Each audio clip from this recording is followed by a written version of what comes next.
Students, हम discuss करेंगे important news के बारे में और उससे रिलेटेड जो इन्फॉर्मेशन है हमारी यूपीएससी के एग्जाम के पर्सपेक्टिव से इम्पोर्टेंट, उसको हम यहाँ पे डिस्कस करेंगे। फर्स्ट न्यूज़ है स्टूडेंट, नेपाल में अर्थक्वेक से रिलेटेड, वहाँ पे अर्थक्वेक आने की वजह से जो इंफ्रास्ट्रक्चर का वो डैमेज हुआ, ह्यूमन लाइफ का जो लॉस है वो भी आपको देखने के लिए मिला है। तो बेसिकली आपको अर्थक्वेक से रिलेटेड जो बेसिक इन्फॉर्मेशन है उसके बारे में पता होना चाहिए।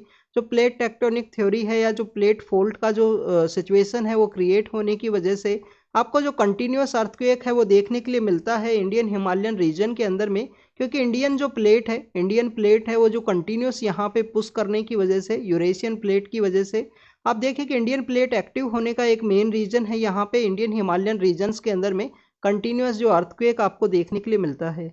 कुछ दिन पहले हमने डिस्कस किया था कि अफगानिस्तान के अंदर जो कौन सा यहाँ पे सिटी है, हीरात नाम का जो सिटी है जो वेस्टर्न पार्ट के अंदर सिचुएटेड है अफगानिस्तान के अंदर में।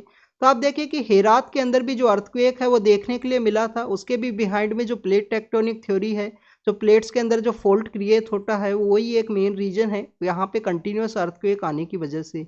अगर हम इंडियन हिमालयन रीजन के बारे में बात करें स्टूडेंट, तो इंडियन हिमालयन रीजन के अंदर इंडियन प्लेट स्टिल एक्टिव होने की वजह से इसके द्वारा इंडियन प्लेट के द्वारा यूरेशियन प्लेट को पुश किया जाता है और पुश करने की वजह से यहाँ पे जो अर्थक्वेक है या लैंड का जो शेकिंग टाइप सिचुएशन है वो क्रिएट होता है। उसी की वजह से आपको जो अर्थक्वेक है, लैंडस्लाइड है, अर्थक्वेक है एंड लैंडस्लाइड है वो आपको यहाँ पे देखने के लिए मिलता है इंडियन हिमालयन रीजन के अंदर में, जिसका इफेक्ट आपको जो हमारा सेंट्रल हाईलैंड का एरिया है इसके कंप्लीट एरिया के अंदर तक आपको जिसका इफेक्ट है वो देखने के लिए मिलता है।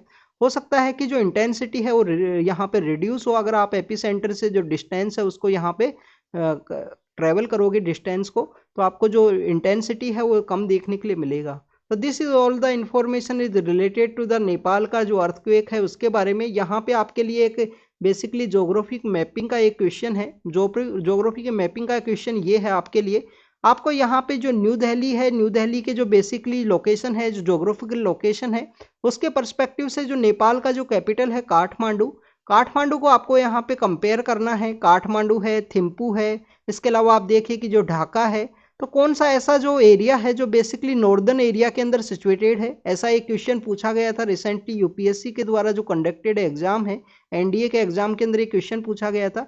जैसे न्यू दिल्ली है, न्यू दिल्ली के साथ में आप काठमांडू देखिए, काठमांडू के बाद में आप थिम्पू देखिए, तो इसके अंदर नॉर्दर्न पार्ट के अंदर कौन सिचुएटेड है। नॉर्दर्न पार्ट के अंदर आपको जो जोग्राफिकल लोकेशन है वो न्यू दिल्ली का ही देखने के लिए मिलेगा। जब आप एटलस के अंदर इसको प्रैक्टिस करोगे तो आप कंपेयर करना इन सिटीज़ का जो जोग्राफिकल लोकेशन है उसके परस्पेक्टिव से।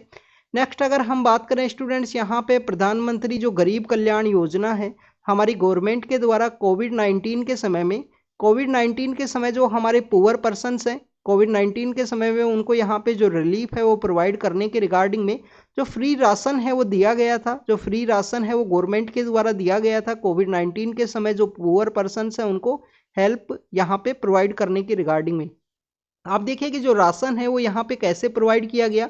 जैसे कि हमारा जो नेशनल फूड सिक्योरिटी एक्ट है 2013 के समय का, तो नेशनल फूड सिक्योरिटी एक्ट के थ्रू जो 5 kg जो राशन है वो यहाँ पे प्रोवाइड किया जाता है स्टूडेंट्स, वो सब्सिडाइज रेट के अंदर प्रोवाइड किया जाता है नेशनल फूड सिक्योरिटी एक्ट के थ्रू।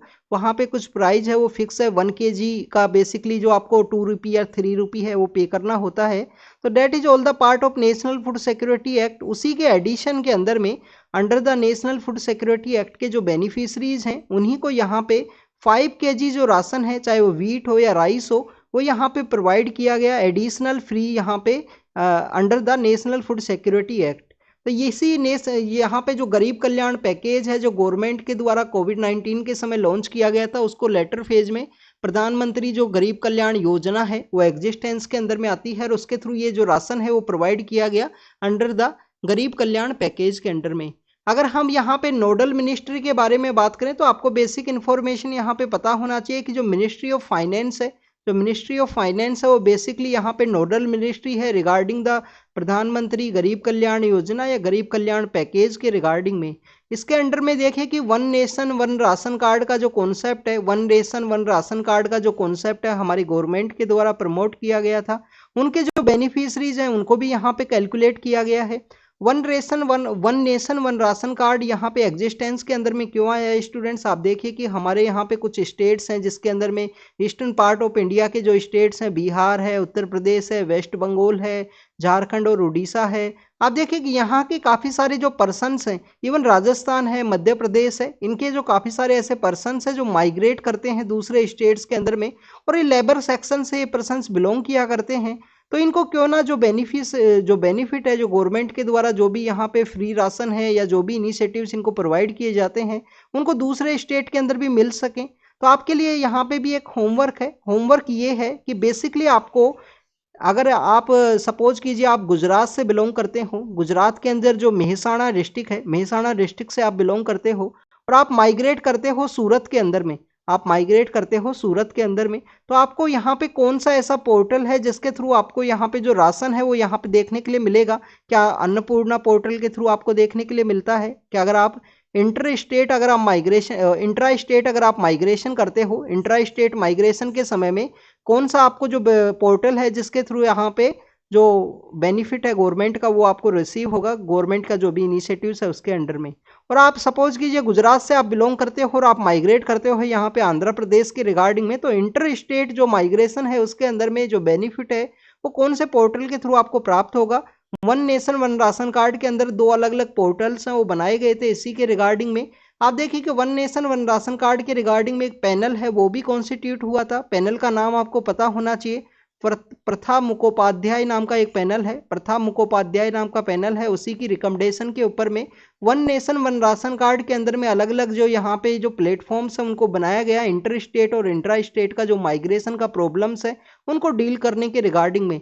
आप देखिए कि किसी भी स्टेट का जो कैपिटल सिटी है उसके अंदर आपको मैक्सिमम माइग्रेशन है वो भी देखने के लिए मिलता है। जैसे अगर हम बात करें सपोज कीजिए राजस्थान के बारे में, तो राजस्थान से काफ़ी सारा जो माइग्रेशन डिफरेंट डिस्ट्रिक्ट से जयपुर के आसपास का जो रीजन है उसके अंदर आपको देखने के लिए मिलेगा।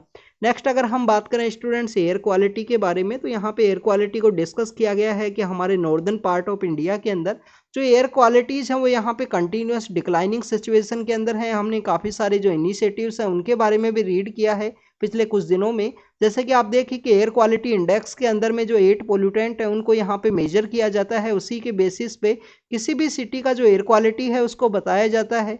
अब एयर क्वालिटी का जो डिक्लाइन होने के बिहाइंड के क्या रीजन है उसके बारे में अगर हम बात करें तो आपको बेसिक पता होना चाहिए कि स्टेबल बर्निंग एक मेन रीजन है। स्टेबल बर्निंग के अलावा आप देखिए कि यहाँ पे जो व्हीकल्स का जो पोल्यूशन है, व्हीकलर जो पोल्यूशन है, एमिशन है, वो आपको देखने के लिए मिलेगा। व्हीकल का जो पोल्यूशन है वो भी एक मेन रीजन है। इसके अलावा जो कंस्ट्रक्शन एंड डिमोलिशन का जो एक्टिविटीज़ है स्पेशल कैपिटल एरिया के अंदर में, उनका भी एक रीजन है। तो इस तरीके से काफ़ी सारे ऐसे फैक्टर्स हैं जो इसके अंदर रोल प्ले करते हैं। आप देखिए कि स्टेबल बर्निंग को इस मैप के अंदर शो किया गया है। हमारा जो नॉर्दर्न पार्ट ऑफ इंडिया है, पंजाब हरियाणा के अंदर और स्पेशल उत्तर प्रदेश के अंदर आपको इस तरीके का जो स्टेबल बर्निंग है, राजस्थान के भी कुछ डिस्ट्रिक्ट्स हैं इसके अंदर में, उसके अंदर आपको जो स्टेबल बर्निंग है वो देखने के लिए मिलता है। वो स्टूडेंट्स उसके बिहाइंड का मेन रीजन हमने काफ़ी बार डिस्कस किया है कि जो पैडी का जो क्रॉप है, पैडी के अंदर मैकेनाइजेशन होने की वजह से जो यहाँ पे कंप्लीटली सपोज कीजिए प्लांट है, इसको यहाँ से कट किया जाता है मशीन के द्वारा। तो ये बाकी बचा हुआ रीजन अगर उसको हम यहाँ पे फार्मर के द्वारा कट किया जाए, फार्मर के द्वारा इस खेत को अच्छे से यहाँ पे तैयार करना है, प्रिपेयर करना है रबी के क्रॉप के लिए, तो उसको यहाँ पे जल्दी से तैयार करना होगा। क्योंकि आप देखिए रबी का जो यहाँ पे प्लगिंग है वो यहाँ पे स्टार्ट हो चुका है प्रेजेंट समय में, और 15 नवंबर मैक्सिमम एक समय है जब तक यहाँ पे जो प्लगिंग है वो किया जाता है फार्मर्स के द्वारा।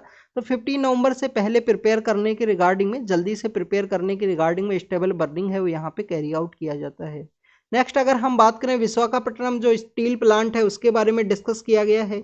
स्टूडेंट्स जब इस प्लांट को इस्टेब्लिश किया गया था, 1971 का जो एरा है उस समय में इसको इस्टेब्लिश किया गया था। विशाखापट्टनम आप देखिए कि हमारे यहाँ पे एक हमारे यहाँ पे जो कोस्टल सिटी है वो सिचुएटेड है आंध्र प्रदेश के अंदर में, और विशाखापट्टनम के अंदर ये जो प्लांट है वो वहाँ पे सिचुएटेड है। यहाँ पे जो कोस्टल एरिया है उसके अंदर में इंडिया का एकमात्र ऐसा प्लांट है जो कोस्टल एरिया के अंदर में या शोर का जो एरिया है उसके अंदर में आपको देखने के लिए मिलता है। तो इस कंप्लीटली विशाखापट्टनम स्टील प्लांट को प्राइवेटाइज करना गवर्नमेंट का एक इनिशिएटिव था। स्ट्रेटजिक जो पार्टनरशिप है या स्ट्रेटजिक जो यहाँ पे गवर्नमेंट के द्वारा जो इनिशिएटिव्स लिया गया, जिससे कि काफ़ी सारे इंस्टीट्यूशंस के अंदर जो प्राइवेटाइजेशन है उसको बूस्ट किया गया।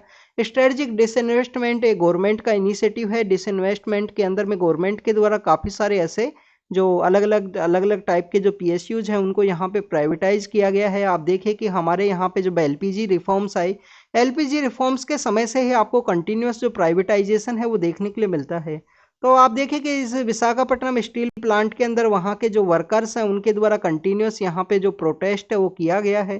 तो इसी की वजह से गवर्नमेंट का जो इनिशिएटिव था इसको प्राइवेटाइज करना, वो अभी यहाँ पे कंप्लीटली अभी उसका जो डिसीजन है वो नहीं लिया गया है गवर्नमेंट के द्वारा। इस तरीके से जो प्रोटेस्ट है उसी के रिगार्डिंग में, तो ये बेसिक आपको पता होना चाहिए। स्टील प्लांट है, कहाँ पे सिचुएटेड है, विशाखापट्टनम में, प्राइवेटाइजेशन है, स्ट्रेटजिक जो डिसइन्वेस्टमेंट है उसके बारे में भी आपको पता होना चाहिए। गवर्नमेंट का एक इनिशिएटिव है कि डिसइन्वेस्टमेंट को कैरी आउट करना है, डिसइन्वेस्टमेंट को यहाँ पे बूस्ट करना है, जिससे कि टू मच प्राइवेटाइजेशन है वो आ सके और एफिशिएंसी को इंक्रीज किया जा सके। इवन गवर्नमेंट का इनिशिएटिव ये भी है कि हमारा कोई बिजनेस के अंदर में जो गवर्नमेंट का काम नहीं है to be in the business होने की रिगार्डिंग में। नेक्स्ट अगर हम बात करें स्टूडेंट्स, यहाँ पे हमारा जो रेड कॉरिडोर का जो एरिया है उसके अंदर आप देखिए कि मोइस्ट पर्सन्स के द्वारा यहाँ पे एक जो पॉलिटिकल पार्टी है उसके पर्सन के ऊपर अटैक किया गया। तो ये आपको बेसिकली यहाँ पे ये इन्फॉर्मेशन होनी चाहिए कि हमारा जो रेड कॉरिडोर का एरिया है, स्पेशली जो छत्तीसगढ़ के अंदर जो मेजर आपको यहाँ पे इनका जो पीक है वो देखने के लिए मिलता है, नक्सलाइट जो पर्सन है उनका। अगर हम नक्सलाइट जो मूवमेंट है उसका ओरिजिन के बारे में बात करें स्टूडेंट, तो लैंड है, फॉरेस्ट है, ये ऐसे कुछ एरियाज हैं, ऐसे कोर इश्यूज हैं जिसकी वजह से ये मूवमेंट है वो वहाँ पे स्प्रेड हुआ था। नक्सलबारी का जो मूवमेंट है वो आपको देखने के लिए मिलता है। उसके जो पर्सन है चारू मजूमदार हैं, वो इनिशियल समय में इसके लीडर हुआ करते थे। उसी का मेन रीजन ये है कि यहाँ पे जो फार्मर्स कम्युनिटी है या जो ट्राइबल सेक्शन का जो कम्युनिटीज़ हैं उनकी जो ज़मीन है, ज़मीन के ऊपर में ऑपरेशन करना या उसके ऊपर में जो डोमिनेशन का जो कॉन्सेप्ट है, उसी की वजह से ये मूवमेंट वहाँ पे स्प्रेड आउट हुआ। बाद में बैरल ऑफ द गन के थ्रू जो पावर है उसको फ्लो करने की वहाँ पे बात की जाती है। उसी के थ्रू जो पावर है उसको टेक ओवर करने का या स्टेट को कम्प्लीटली टॉपल डाउन करने का जो कॉन्सेप्ट है वो आपको इस मोइस्ट मूवमेंट के अंदर देखने के लिए मिलेगा। आप देखिए कि गवर्नमेंट के द्वारा काफ़ी सारी जो स्ट्रेटजीज हैं वो चलाई गई हैं जिससे कि यहाँ पे मोइस्ट मूवमेंट्स है उनको कंट्रोल किया जा सके। इनको यहाँ पे बेसिकली जो दोबारा से रिहेबिलिटेट करने के रिगार्डिंग में भी गवर्नमेंट के काफ़ी सारे इनिशिएटिव्स हैं। एक आपको जो समाधान नाम का जो स्ट्रेटजी है वो भी आपको देखने के लिए मिलता है इसी मोइस्ट मूवमेंट के अंदर में। आपको इंडिया का जो रेड कॉरिडोर है उसके बारे में पता होना चाहिए कि इंडिया का इंटरनल सिक्योरिटी के पर्सपेक्टिव से ये जो कॉरिडोर है आपको देखने के लिए मिलता है। इसके अंदर में आप देखिए कि हमने कुछ दिन पहले जो गढ़चिरौली है उसके रिलेटेड एक मर्डर केस को डिस्कस किया था कि कैसे वहाँ पे एक केमिकल जो वेपन है उसको यूज किया गया, वहाँ पे लोगों का जो डेथ है उसके रिगार्डिंग में। तो गढ़चिरौली भी इसी से अफेक्टेड है। इसके रिगार्डिंग में काफ़ी सारी जो यहाँ पे फोर्सेज हैं वो बनाई गई हैं, जिसमें ग्रे हाउंड है, KS व्यास नाम के एक इंडियन पुलिस सर्विस के ऑफिसर हैं, उनके द्वारा इस ग्रे हाउंड को प्रिपेयर किया गया। कोबरा जो बटालियन है वो आपको छत्तीसगढ़ के अंदर देखने के लिए मिलती है और भी सारे स्टेट्स के द्वारा स्पेशल फोर्सेज जो बनाई गई हैं जो यहाँ पे जो फॉरेस्ट के एरिया के अंदर में जो मॉइस्ट अटैक्स हैं उनको टैकल कर सकें। नेक्स्ट अगर हम बात करें स्टूडेंट्स यहाँ पे इलेक्टोरल बॉन्ड के बारे में है, तो इलेक्टोरल बॉन्ड के बारे में ऑलरेडी हमने डिस्कस किया है। कौन यहाँ पे एलिजिबल है, 1% वोट जिन्होंने सिक्योर किया हो, चाहे जनरल इलेक्शन के अंदर में या स्टेट लेजिस्लेटिव असेंबली के इलेक्शन के अंदर में 1% जो वोट है जिन्होंने सिक्योर किया है वो यहाँ पे एलिजिबल हैं इलेक्टोरल बॉन्ड के रिगार्डिंग में। इसके अलावा स्टूडेंट्स वो political party section 29A of representation of people's act उसके अंदर भी वो रजिस्टर हो। मैंने डी रजिस्ट्रेशन से रिगार्डिंग में एक क्वेश्चन आपसे पूछा था बट आपने किसी ने उसका जो आंसर है वो नहीं दिया कि पॉलिटिकल पार्टी का जो डी रजिस्ट्रेशन है वो कहाँ पे मेंशन है। नेक्स्ट आप देखिए कि 2022 के समय गवर्नमेंट के द्वारा इस इलेक्टोरल बॉन्ड को यहाँ पे क्या किया गया, अमेंड किया गया। आप देखिए कि जनरल इलेक्शन जब भी कंडक्ट होंगे तो उसके अंदर 1 मंथ का एक स्पेशल ओपनिंग है वो वहाँ पे दिया जाएगा इलेक्टोरल बॉन्ड के रिगार्डिंग में। स्टेट लेजिस्लेटिव असेंबली के अंदर भी अगर इलेक्शंस कंडक्ट होंगे तो 15 डेज का जो स्पेशल ओपनिंग है वो दिया जाएगा। अगर इन इलेक्शन के अलावा अगर आपको ओपनिंग जो देखने के लिए मिलती है जनवरी के अंदर में, अप्रैल के अंदर में, जुलाई के अंदर में और अक्टूबर के समय में आपको इस तरीके से जो ओपनिंग है वो देखने के लिए मिलती है। SBI के द्वारा जो वहाँ के जो सिलेक्टेड ब्रांचेज हैं वहाँ पे आप इलेक्टोरल बॉन्ड्स को खरीद सकते हो, पॉलिटिकल पार्टी को डोनेशन है वो कर सकते हो, आप अपनी इच्छा के अनुसार जिस तरह भी आप डोनेट करना चाहो। नेक्स्ट अगर हम बात करें स्टूडेंट्स, यहाँ पे छत्तीसगढ़ के जो सीएम है उनका स्टेटमेंट है उस पॉलिटिकल पार्टी के थ्रू कि इलेक्शन कमीशन का यहाँ पे ड्यूटी है कि सभी पॉलिटिकल पार्टीज को जो यहाँ पे लेवल प्लेइंग फील्ड है वो इनके द्वारा प्रोवाइड किया जाए। तो बेसिक आपको पता होना चाहिए कि इलेक्शन कमीशन का मेन काम क्या है कि हमारे कंट्री के अंदर में फ्री एंड फेयर वे में जो इलेक्शंस है उनको कंडक्ट कराना, फ्री एंड फेयर वे में जो इलेक्शंस है उनको कंडक्ट कराना इलेक्शन कमीशन का जो मेन रिस्पॉन्सिबिलिटी है या जो मेन वर्क है वो आपको देखने के लिए मिलता है।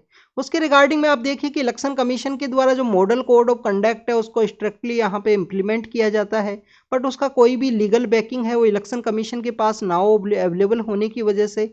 इसके अलावा जो मॉडल कोड ऑफ कंडक्ट है जिसके अंदर सभी पॉलिटिकल पार्टीज को जो पब्लिक यहाँ पे इनके द्वारा किस तरीके से कैंपेनिंग किया जाएगा, अपना जो पब्लिसिटी है वो किस तरीके से कैरी आउट किया जाएगा, उसका अगर कोई वायलेशन नहीं होना चाहिए। इसके अलावा आप देखिए कि मॉडल कोड ऑफ कंडक्ट के बारे का जो इन्फॉर्मेशन है उसका पता होना चाहिए। 1960 के समय में केरल के अंदर जो स्टेट लेजिस्लेटिव असेंबली के इलेक्शंस होने वाले थे, वहाँ पे जो काफ़ी सारी पॉलिटिकल पार्टीज हैं उन्हीं के द्वारा इसको एग्जिस्टेंस के अंदर में लाया गया। 1962 के समय इलेक्शन कमीशन के द्वारा इसको अडॉप्ट किया गया इस कॉन्सेप्ट को कि सभी पॉलिटिकल पार्टीज को यहाँ पे जो लेवल प्लेइंग फील्ड है वो यहाँ पे अवेलेबल हो इलेक्शन के समय में। यहाँ पे आप देखिए कि मॉडल कोड ऑफ कंडक्ट के थ्रू ही जब इलेक्शन का जो डे है उसमें एक फिक्स टाइम है कि 5 PM के बाद में जो इलेक्ट्रॉनिक कैंपेन है वो यहाँ पे स्टॉप होगा। यहाँ पे जो प्रचारक होते हैं, जो कैंपेन कमेटी के जो पार्ट होते हैं वो भी यहाँ पे मिलते हैं कि उनके द्वारा यहाँ पे जो कैंपेन कमेटी है उसके अंदर में पार्टिसिपेट करेंगे। नेशनल पार्टी और स्टेट पार्टी के रिगार्डिंग में अलग अलग जो यहाँ पे कैंपेनर जो हैं, स्टार कैंपेनर, वो यहाँ पे अवेलेबल होते हैं। क्या 40 होंगे या 20 होंगे, इसके बारे में आपको पता होना चाहिए। क्या ये स्टार कैंपेनर अगर कहीं पे भी कैंपेनिंग करने के लिए जाएंगे तो वहाँ के जो पर्सन है उनका जो इलेक्शन का जो एक्सपेंस है उसके अंदर में वो ऐड होगा या नहीं होगा, इसके बारे में आपको इन्फॉर्मेशन होनी चाहिए। तो this is all the part of the election commission level playing field जो इनके द्वारा इलेक्शन कमीशन के द्वारा प्रोवाइड करना चाहिए अपोजिशन पार्टी का। ये यहाँ पे बेसिकली जो क्वेश्चन है वो रेज किया गया।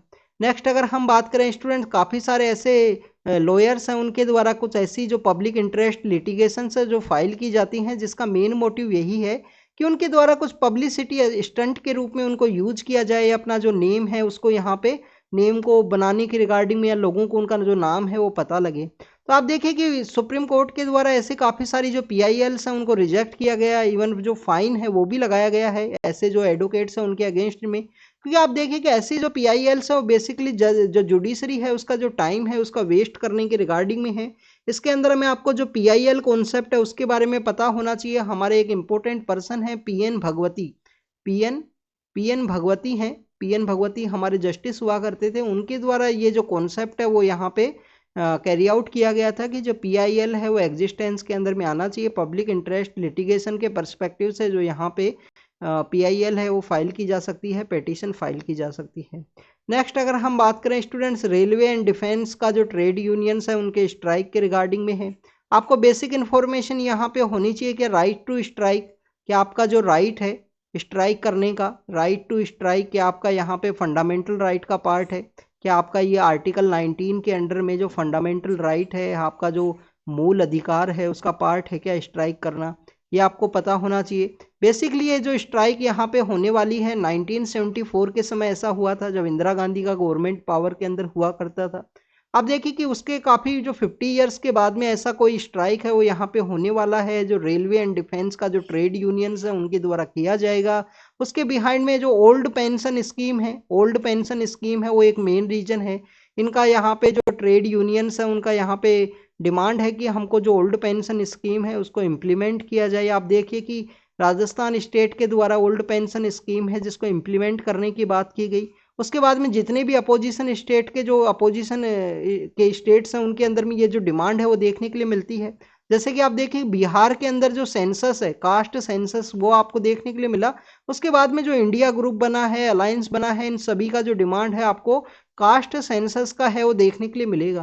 तो ये कंटिन्यूस अपोजिशन पार्टीज और इस तरीके का जो आपको जो यहाँ पे डिफरेंट टाइप का जो पॉलिटिकल डिमांड्स है उनके रूप में भी ये देखने के लिए मिलता है।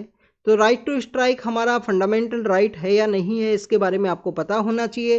राइट टू स्ट्राइक क्या इंडस्ट्रियल एक्ट के थ्रू उसको कवर किया गया है या फंडामेंटल राइट के थ्रू, इसके बारे में भी आपको इन्फॉर्मेशन होनी चाहिए। नेक्स्ट अगर हम बात करें स्टूडेंट्स बटलर प्लेस के बारे में है। बटलर प्लेस कहाँ पे सिचुएटेड है? लखनऊ के अंदर ये सिचुएटेड है। कंप्लीटली डैमेजिंग सिचुएशन के अंदर है स्टूडेंट्स। यहाँ पे एक हॉन्टेड हाउस का इसको नाम दिया गया है। जितने भी जो लिकर जो यहाँ पे कंज्यूमर जो पर्सन है, लिकर का जो कंज्यूम करते हैं, वो उन पर्सनस के लिए यहाँ पे ये बेसिकली एक अड्डा है जो बन चुका है। बटलर प्लेस क्या है ये बटलर प्लेस, इसके बारे में एक बार हम डिस्कस करते हैं। तो स्टूडेंट्स जो बटलर प्लेस है 1915 के समय में, 1915 का जो समय है उस समय इसको क्रिएट किया गया था। अवध के एक कमिश्नर हुआ करते थे, जो अवध का जो रीजन है अवध के कमिश्नर हुआ करते थे। अवध के कमिश्नर का नाम है हारकोर्ट बटलर, हारकोर्ट बटलर हैं। अवध के कमिश्नर का नाम क्या है स्टूडेंट्स? हारकोर्ट बटलर हैं। उनका बेसिकली उनका जो रेजिडेंस होने की वजह से इसका जो नाम है वो बटलर प्लेस के नाम से दिया गया। इसके अलावा इस प्लेस का खुद का एक हिस्ट्री है जो आपको देखने के लिए मिलता है। एक रॉयल फैमिली है, महमूदाबाद की एक रॉयल फैमिली है, उसके आमिर हुआ करते थे। आमिर अहमद खान है उसके जो किंग हुआ करते थे स्टूडेंट्स, आमिर मोहम्मद खान। और वो इंडिपेंडेंस के बाद में पाकिस्तान माइग्रेट करने की वजह से आप देखिए कि ये जो प्लेस है 1965 की वॉर के बाद में इस प्लेस को एक एनिमी प्रॉपर्टी के रूप में डिक्लेयर किया गया। जो कस्टोडियन ऑफ एनिमी है हमारे कंट्री के अंदर में, उनके द्वारा कस्टोडियन ऑफ एनिमी के द्वारा इनको एनिमी प्रॉपर्टी के अंदर में डिक्लेयर किया गया है कि ये शत्रु जो पर्सन है उनकी ये प्रॉपर्टी है। अब ये एनिमी प्रॉपर्टी क्या होती है? इनका 1968 के समय एक एक्ट भी है जो आपको देखने के लिए मिलता है, जिसको 2017 के समय अमेंड भी किया गया था। एनिमी प्रॉपर्टी बेसिकली वो प्रॉपर्टी है कि इंडियन के जो इंडियन लैंड के ऊपर जो रहने वाले जो पर्सन है वो माइग्रेट करके चले गए हैं। कहाँ पे माइग्रेट करके गए हैं? पाकिस्तान के अंदर माइग्रेट किए करके गए पार्टीशन के बाद के अंदर में। और इसके अलावा आप देखिए कि जो चाइना के अंदर भी जो पार्टी माइग्रेट किए हैं और यहाँ पे इंडिया के अंदर जो प्रॉपर्टी है उनके द्वारा छोड़ के चले गए हैं, उस प्रॉपर्टी को यहाँ पे एनिमी प्रॉपर्टी का जो नाम है वो दिया गया 2017 में। इसमें अमेंड किया गया। अमेंड के अंदर क्या किया गया कि उनके जो डिसेंडेंट हैं, उनके जो सक्सेसर हैं, उनके द्वारा इस प्रॉपर्टी के ऊपर जो क्लेम है, इनके द्वारा जो एनिमी प्रॉपर्टी के ऊपर जो क्लेम है वो नहीं किया जा सकता, क्लेम यहाँ पे नहीं किया जा सकता। तो this is all the information is related to the enemy property. अगर हम इस बटलर प्लेस का जो कंस्ट्रक्शन है, आर्किटेक्चर है, उसके बारे में बात करें तो architecture is completely mix of the Rajasthan and the Mughal style. Rajasthan और जो मुगल राजस्थानी जो स्टाइल है आर्किटेक्चर का, जिसके अंदर आपको झरोका है वो देखने के लिए मिलता है, झरोका जो देखने के लिए मिलेगा, राजस्थानी और जो मुगल स्टाइल ऑफ आर्किटेक्चर है उन दोनों का ये मिक्सचर है वो आपको देखने के लिए मिलता है। This Butler place situated in the Lucknow.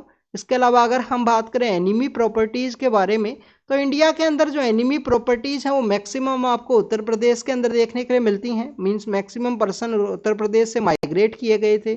उसके बाद में वेस्ट बंगाल का जो रीजन है उसके अंदर भी आपको काफ़ी सारी जो एनिमी प्रॉपर्टीज़ हैं वो देखने के लिए मिलती हैं।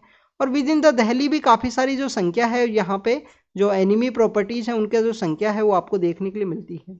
तो this is all the part of enemy property. 1960 act का एक्ट है, कस्टोडियन ऑफ एनिमी प्रॉपर्टी हैं जिनके द्वारा डील किया जाता है। अभी इस बटलर प्लेस को रिनोवेट किया गया है। उसका मेन मोटिव यही है इसको टूरिस्ट प्लेस के रूप में डेवलप किया जा सके। नेक्स्ट न्यूज़ के बारे में अगर हम बात करें स्टूडेंट्स, वर्ल्ड के अलग अलग सेक्टर से न्यूज़ हैं। बेसिकली फर्स्ट इन्फॉर्मेशन यहाँ पे है तुर्की से रिलेटेड। तुर्की के द्वारा जो इजराइल है उसके साथ अपने जो डिप्लोमेटिक रिलेशंस हैं उनको एंड किया गया। इजराइल से रिलेटेड ये इन्फॉर्मेशन है। श्रीलंका के जो यहाँ पे बेसिकली पॉलिटिकल हेड हैं उनके द्वारा भी क्वेश्चन रेज किया गया कि गाजा के रिगार्डिंग में जो डिफरेंट यहाँ पे स्टैंडर्ड क्यों है यूएस का यहाँ पे अलग से स्टैंडर्ड क्यों देखने के लिए मिला गाजा के रिगार्डिंग में, उसको यहाँ पे डिस्कस किया गया है उनके द्वारा। इजराइल के द्वारा जो गाजा स्ट्रिप है उसके ऊपर और भी काफ़ी सारे जो अटैक हैं वो इसको कैरी आउट किए गए हैं तुर्की के साथ। तुर्की ने अपने जो रिलेशंस हैं वो एंड किए हैं किसके साथ में? इजराइल के साथ में। इससे पहले हमने बहरीन के बारे में डिस्कस किया था।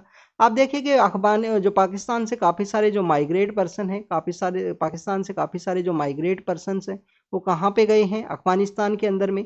पाकिस्तान के ओरिजिन के नहीं है, वो अफगानी पर्सनस हैं, बट वहाँ पे जो प्राइवेट सेक्टर है उसके द्वारा तालिबान के द्वारा अर्ज किया गया है कि जो लोग माइग्रेट करके आए हैं पाकिस्तान से उनको यहाँ पे रिलीफ है वो प्रोवाइड किया जाए। बांग्लादेश के अंदर जो एंटी पार्टी जो मूवमेंट्स हैं वो देखने के लिए मिले हैं। काफ़ी सारे जो एंटी पॉलिटिकल पार्टी हैं, अपोजिशन पार्टी के जो लोग हैं उनको भी जेल के अंदर जो सेंड है वो किया गया है वहाँ के जो पॉलिटिकल अथॉरिटीज़ के द्वारा। तो this is all the information related to the world page जिसके बारे में हमने यहाँ पे डिस्कस किया। नेक्स्ट यहाँ पे कवच पोर्टल के बारे में हम बात करेंगे। अब ये कवच पोर्टल क्या है या कवच सिस्टम क्या है? तो स्टूडेंट्स बेसिकली आप देखें कि हमारे यहाँ पे काफ़ी सारे जो ट्रेन्स के जो कोलिजन हैं वो देखने के लिए मिले हैं, और ट्रेन्स के कोलिजन के समय आपको जो ट्रैफिक कोलिजन एडवांस सिस्टम है, traffic collision advance system, traffic collision advance system, उसकी जो डिमांड है वो देखने के लिए मिलती है कि हमारा जो कोलिजन है उसको रोकने की रिगार्डिंग में कि टू ट्रेन्स हैं, टू ट्रेन्स का यहाँ पे जो कोलिजन है वो ना हो, उसी को रोकने के रिगार्डिंग में जो ट्रैफिक कोलिजन एडवांस सिस्टम है उसको डेवलप किया गया है इंडिजीनियस वे में। जिसको डेवलप किया गया है उसका नाम है स्टूडेंट्स बेसिकली कवच। कवच को यहाँ पे इंडिजीनियस वे में डेवलप किया गया 2012 के समय इसको डेवलप करने की बात की गई। रेलवे रिसर्च एंड डिजाइन यहाँ पे इंस्टीट्यूशन है, रेलवे रिसर्च एंड डिजाइन का जो यहाँ पे इंस्टीट्यूशन है उसके द्वारा इसको डेवलप किया गया है।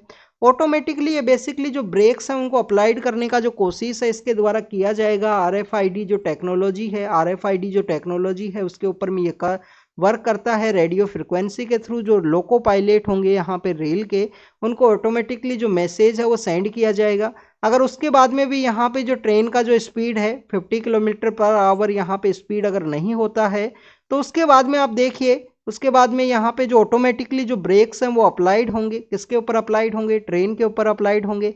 इसका जो पैसा है वो कहाँ से आएगा? बेसिकली आप देखिए ना, आरएफआईडी टेक्नोलॉजी के ऊपर ये काम करेगा तो हमारे जो कोच हैं, हमारा जो यहाँ पे रेलवे जो ट्रैक्स हैं, इन सभी को अपग्रेड करने की ज़रूरत है। तो राष्ट्रीय रेल संरक्षण कोष है, राष्ट्रीय रेल संरक्षण जो कोष है वो फंड के रूप राष्ट्रीय रेल संरक्षण जो कोष है वो यहाँ पे एक फंड के रूप में काम करेगा। इस ट्रेन का जो कोलिजन है उसका एडवांस सिस्टम के रिगार्डिंग में जो कवच पोर्टल इंडिजीनियस वे में railway design and research organisation के द्वारा यहाँ पे डेवलप किया गया है। नेक्स्ट अगर हम बात करें इंडिया के पर्सपेक्टिव से न्यूज़ है उसको डिस्कस किया कि इंडिया यहाँ पे बेसिकली इजराइल का जो वोटिंग है उसके रिगार्डिंग में क्यों वहाँ पे एब्सेंट रहा यूनाइटेड नेशन जनरल असेंबली के अंदर। तो ऑलरेडी हमने डिस्कस किया है कि 7 अक्टूबर का जो दिन है उस दिन जो बेसिकली हमास के द्वारा इजराइल के ऊपर अटैक किया गया था, उस टेरर एक्टिविटी को उस रिजोल्यूशन के अंदर में ना काउंट करने की वजह से इंडिया वहाँ पे कम्प्लीटली एब्सेंट रहा है यूनाइटेड नेशन जनरल असेंबली के वोटिंग के समय कि यहाँ पे इजराइल के द्वारा जो अटैक्स किए गए हैं गाजा स्ट्रिप में उसको यहाँ पे स्टॉप किया जाए। नेक्स्ट अगर हम बात करें स्टूडेंट्स, आपको बेसिक इन्फॉर्मेशन यहाँ पे पता होना चाहिए कि इजराइल की जो क्रिएशन है उसका इंडिया के द्वारा अपोज किया गया था। 1974 के समय इंडिया ने जो पैलेस्टाइन लिबरेशन ऑर्गेनाइजेशन है उसको भी एंडोर्स किया है। आप देखिए कि पैलेस्टाइन स्टेट है उसको भी यहाँ पे रिकॉग्नाइज किया गया 1988 के समय इंडिया के द्वारा, और 1974 में जब पीएलओ को रिकॉग्नाइज किया गया था इंडिया के द्वारा तो इंडिया एक जो नॉन अरब स्टेट है वो बनता है जिसके द्वारा पीएलओ को रिकॉग्नाइज किया गया है।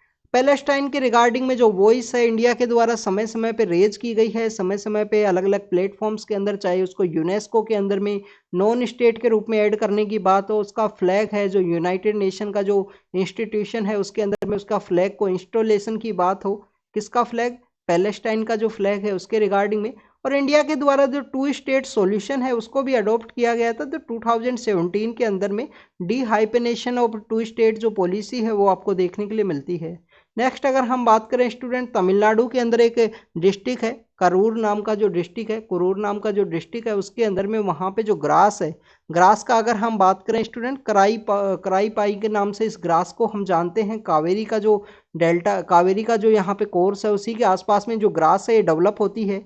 और इस ग्रास का बेसिकली जो मैट है वो बनाने के लिए काम किया जाता है। मैट बनाने के अंदर इसको यूज किया जाता है जो काफ़ी सारे आपको हाउस होल्ड के अंदर देखने के लिए मिलती है। कराई नाम का जो ग्रास है उसका इस तरीके से जो मैट है वो आपको देखने के लिए मिलेगा।